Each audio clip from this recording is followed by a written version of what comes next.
Hello everyone, my name is Praveen. I'm here to present my team, that is Group H. My team members are Lovepreet Singh, Jasveer Kaur, Preeja Somy, Abhi KetanKumar Lad.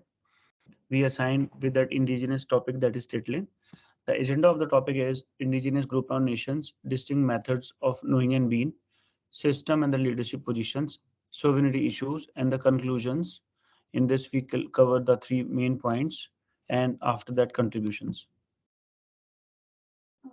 I am Jasveer and explaining about name, a little bit of history, language and territory of Tlingit communities. If I talk about indigenous people who lives in Tlingit community, basically known as people of tides, and they also categorized under Kawan groups according to location where they live. And the Tlingit community people move one place to another by choosing coastal migration and also by land hopping. And if next, if I talk about language, and basically the main language is Tlingit, that is spoken by Tlingit community peoples, which come from Teen language family.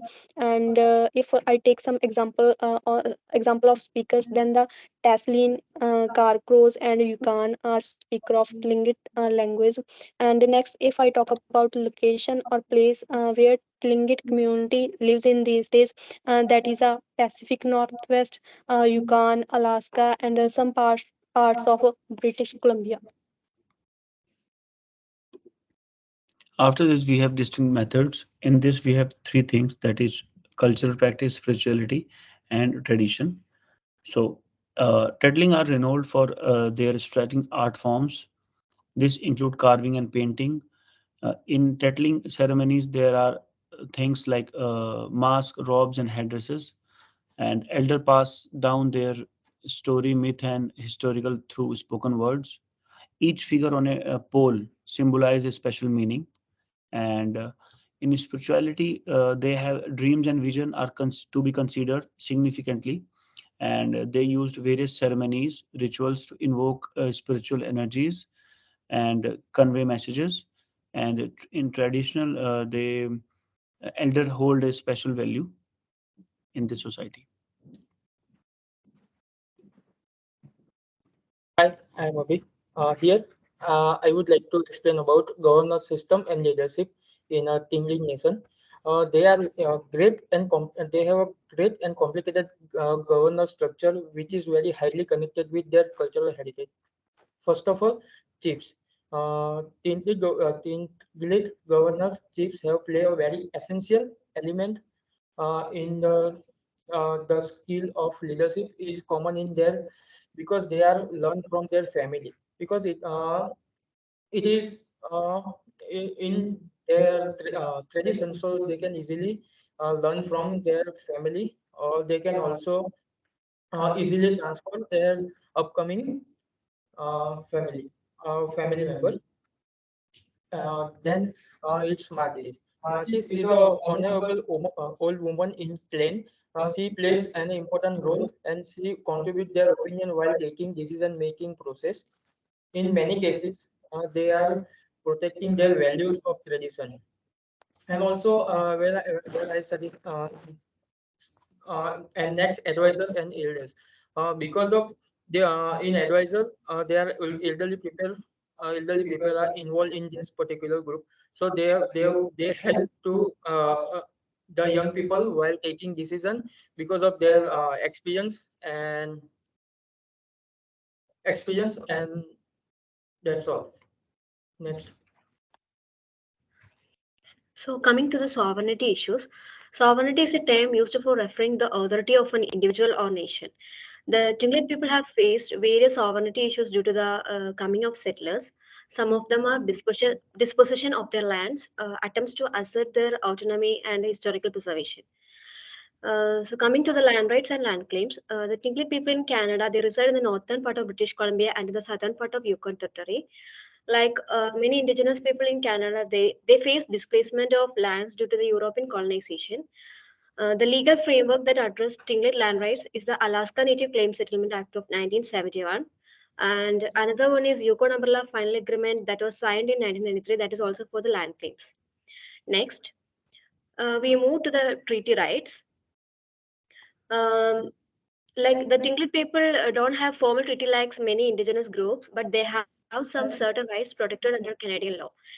In Canada, many indigenous groups have signed modern treaties known as comprehensive land claims agreements or self-government agreements. But some Tlingit communities, particularly those in the Yukon, have been involved in the negotiation. And after 2 decades of negotiation in 1995, they signed the Federal and Yukon Desolate Tlingit Council final and self-government agreements. This agreement often include provisions related to land ownership, resource management, and self-governance. Then the concept of self-determination is for the Tlingit people in Canada is their efforts to regain control over their own affairs and to govern themselves according to their own traditions and to preserve their heritage. They also try to preserve their cultural practices, languages, and traditions through cultural programs, language revitalization initiative, and by the protection of cultural heritage site. But Canadian government hesitate to acknowledge the Aboriginal right to self-determination due to uncertainty. In response to this concern, many Aboriginals would have assured the Canadian government that they would remain a part of Canada, but with their own system of governance. Hello. So to conclude, we as a group learned a lot about the climate nations and the indigenous people by looking into different parts of their lives. And this involved exploring their history, origins, and how they lived in that era. And additionally, we had, as a group, had online meetings where each members gave their inputs and did their tasks on time. And the next slide, we have how we understand the indigenous way of knowing. It's actually the, the way of knowing is use of the indigenous stories, nature, and tradition, and how they care about their land and believe in their spirits, and how they in their wisdom and respect their elders. And in the next slide, we have understanding the indigenous governance system and sovereignty. So before Europeans came to Canada, they had a good governance system. They had on the land, and on the right we have the indigenous people. So furthermore, I can tell that there was a great land in Holland where ancestral homes of Tlingit and other people lived, and they had all the orders and rules over there. And the next slide, how we can understand the practices of indigenous people as a project manager. So it's very important for a project manager to respect the indigenous people and their unique culture and way of doing things.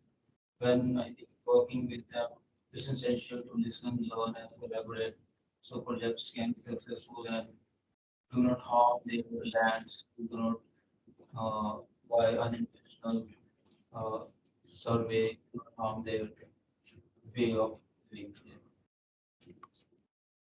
And here is the contribution of our team members.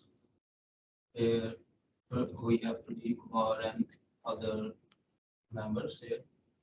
And in the end, if you have any questions and feedback, you can contact us via email. Yes, sir. Thank you. Oh my, चालू करना भूल गया था.